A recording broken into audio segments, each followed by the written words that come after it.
Okay, that was kind of fun. I wonder what people thought of my little talk on Gauntlet, and you know, the fact that honestly I kind of had a nice time. Jesus Christ! Hello, my fellow.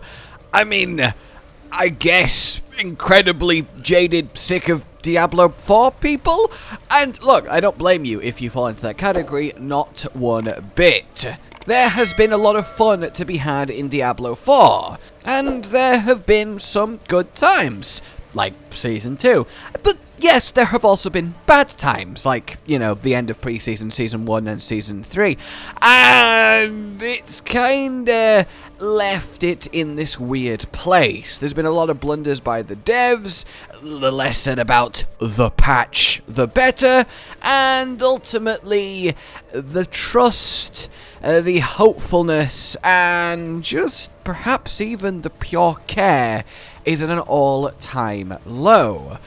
And I kinda wanted to explore that, because I feel like we really kind of are in a position of no fun allowed. And not even necessarily from Diablo 4's side of things, because I think it is fair to say that the literal gameplay, the smoothness and satisfaction of press button kill enemy, is the best out of any ARPG out there. Last Epoch has way better systems than Diablo 4, it is a better, well-rounded ARPG, but the raw, literal gameplay, it still can't really compete.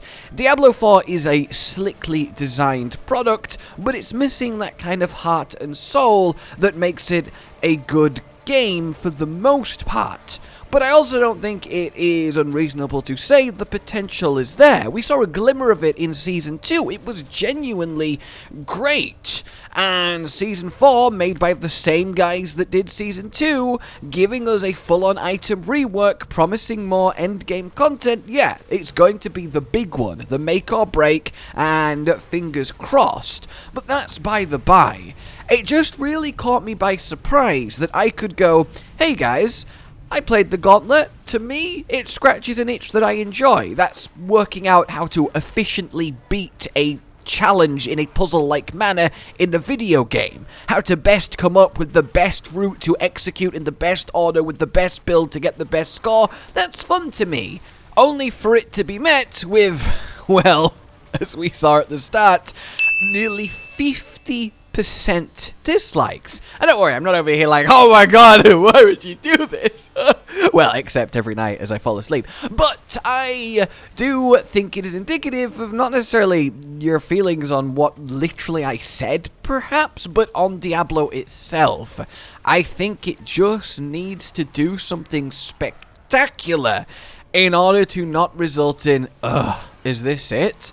I have seen so much sentiment in the couple days since its release that's like, this sucks, this is boring, I don't understand it, what's the point? And while I think a lot of the criticisms are a little bit on the scale of unfair to just downright stupid, you know, I've seen people like, well, I don't understand, the dungeon doesn't change every time I go in. And it's like, yeah, that's the whole point. It's fixed, so it's a fair competition. You don't have to like that. That's completely fair. But, like, this was very transparent the entire time in everything they've said us. But to get a video that has the highest percent of dislikes to likes that we have ever released in 14 years of this channel, over expressing a positive opinion about something in Diablo 4 is kind of crazy, is it not? The average, if you're wondering, across the channel, for those that like statistics, is just shy 98% likes to 2% dislikes, which is very healthy and normal, and I am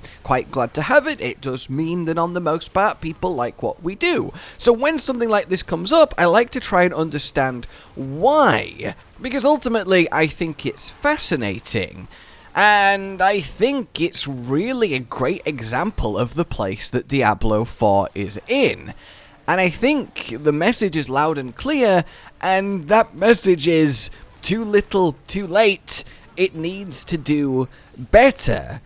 I think that objectively, factually speaking, if you're going to take all emotion out of it, the game is better for Gauntlet being in than not in, right? It is another thing to do. It does have rewards. It has a leaderboard tied to it for those that enjoy competing with score. Yes, we can delve into, well, it favors everyone with Uber Uniques and that's a problem, and yes it does, and yes it is, and all the other things surrounding it, but it is a mode that is in the game that you can play and enjoy for people that enjoy it, like me, that like that kind of thing. But at the same time, I totally get that I think a lot of people are expecting some big deal, proper, meaty, endgame content that you can really get stuck into, play and play and play for really nice, consistent rewards, and it really inspires you, and then they just kind of went in, ran around a dungeon once or twice, got a couple 100,000, got put at like rank 700, and had a sort of, is that it moment? And if you're not someone that looks at that and goes, huh, how do I make that score higher? Which is fair enough, and probably most people, it sort of lasts half an hour and then you're done forever until maybe next week when you try it again, but probably not. And I think that's definitely a perspective and context that I missed, so caught up in my own love for theory crafting the solution to a challenge, that the larger picture of where that challenge was located and its context within Diablo 4's current state was a little bit lost.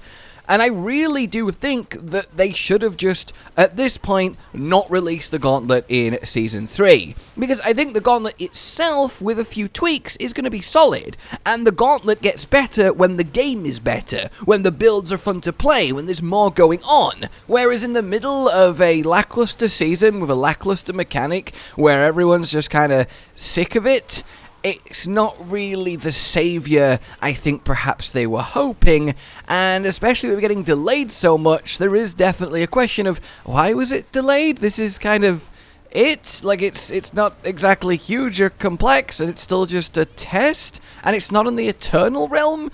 Is it going to be permanent? They've kind of hinted both ways. What's going on? This isn't the leaderboards I wanted. I wanted classic leaderboards. Though I think there definitely is room for multiple types of leaderboards. I think everything having this kind of visible ranking is inspiring for a lot of people, and it does help highlight the relative strength between the classes and builds and such, and that can genuinely be helpful for balance and the like. But in any case, there is this feeling that no matter what they do, no matter what they add, it's just not going to be enjoyed. A lot of people have now said they prefer Abattoir of Zur, but if you remember when Abattoir of Zur came out, there was a very similar amount of, what is this? This is rubbish. It was just on the back of a much more positive season, so it kind of skated by on that. And I think the general perception is that your average player prefers pushing difficult numbers through tiers than they do trying to get a speedrun and a rank. There's been a lot of complaints like it's too easy, you don't get killed, nothing's threatening, which is also kind of the point. The challenge of the Gauntlet is score per time. So if you're looking for anything other than that, yeah, it is going to be really anticlimactic, and I think Blizzard, and honestly me, have really overestimated the number of people that kind of appeals to. I think in hindsight what would make sense with these gauntlets is to make them challenge dungeons that are unique. Yes, every week we're going to get a different layout, but it's a standard dungeon with a standard set of gauntlet mechanics. Whereas if, say, every week there was quirky unique modifiers, like everyone moves at 300% run speed, or none of your abilities cost resource this week, so every time you can make a new build with that in mind, and then really shake up the leaderboard, and it's not just a case of who's playing the meta build with the meta Ruby uniques and has 12 hours a day to grind out a perfect attempt. Essentially, if you played Hearthstone like Tavern Brawls, where there is this silly set of circumstances going on, and you have to play the best with them that you can, have fun, and then you get a reward at the end. So you take the gauntlet, you make it this quirky challenge just to spice it up, so you know you're not just getting the same thing but with a different layout each week. You make it more rewarding for each completion, not just the caches at the end of the week, which we've yet to see how good they are, but hey, they might shower you in hundreds of aspects and perfect 925 gear. Probably not, but we don't know yet. That maybe is the way to go, but even then, it becomes a sort of mini-game, a side project. And I think that kind of gets the nail on the head. The Gauntlet does feel like a side mini-game that's nice to be there, that works for those that like it, but it doesn't really stand up as a main thing you should be doing. And perhaps it's not designed to be a main thing you should be doing, but when it's released as the meat of the middle of a season, this big update that they've been promoting, it was at BlizzCon for God's sake, and it turns out to be a little side game, a bit of whimsy for you to indulge in if you feel like it before you get back to the real game, or at least what real game there is, it tends to leave a sour taste. And I do think Blizzard is currently in quite the uphill battle, brought on largely by their own actions, that anything they do, if it is not massive, significant, and near perfectly executed, there is going to be a very large, very loud backlash of disappointment. You're getting to the point where even a lot of the Diablo creators, and over with us, certainly Hollow, our Necromancer, and a little bit Cotton our Barbarian are kind of feeling it. I perhaps am unique in that I just fucking love theory crafting stuff in any game ever, and even with Diablo's problems, it lets me do that, so it certainly does carry it a lot far for me.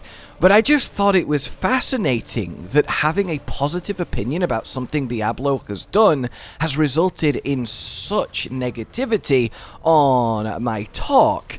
And I think it really is, as I've been saying, indicative of a much larger, now entrenched problem the game has. That it just doesn't feel like things are allowed to be fun or well thought out or significant. And with how this update, this Gauntlet, has turned out for the majority of players, it seems, Season 3 is kind of essentially over. It really is a shame that, as I still maintained and alluded to at the start, the actual raw fun of Diablo 4's gameplay has no room to gallop. There is just kind of no solid, super endgame satisfying system to work away at. And I think it is difficult for that to be the case in something like an ARPG, striking that balance of challenge, rewards, and replayability, and not make it something that instantly gets trivialized or solved by the community, is certainly a thing. Even in Last Epoch and Path of Exile, the ultra endgame is that solved state and gets annihilated, but there's just a lot more of it with more layers, and as a whole, as a system bundle to enjoy, they do come out as better games, even if they have jankier, more outdated gameplay, and I think that says a lot. I really do hope that Season 4 brings a change, and until we see it, well, we can't know, but it is, as I say, going to be the big one. I would love to know your thoughts on all of this, how Gauntlet has made you feel, and if it's just kind of done nothing for you, and I'd like to hear from at least one person who likes solving challenge-based puzzles in games with theory crafting, so I know I'm not at least crazy for doing this. In any case, like if you enjoyed this, subscribe and hit the bell for more. Consider supporting the future of the channel on Patreon down below. Here's hoping by some miracle Diablo does manage to turn it around, because I think ultimately that is what we want, right? Like, we want there to be a reason to play. I think a lot of the reason there is so much anger or distrust or disappointment is that by and large people do want a reason to be playing the game because they do like that raw gameplay. It just, as I say, has nowhere to go, and that is unfortunate, to put it lightly. For now then, I will see you soon, and until I do, a goodbye. Josh, Cotton, and Hollow with the videos, dropping the humor like a hammer on your tippy toes, bringing entertainment on a daily arrangement to take our insanity and turn it into entertainment. Yes, I said entertainment twice, to reiterate that it is nice to look into your faces on a mostly daily basis when you let us in your homes to make the whole world a stage. Goodbye.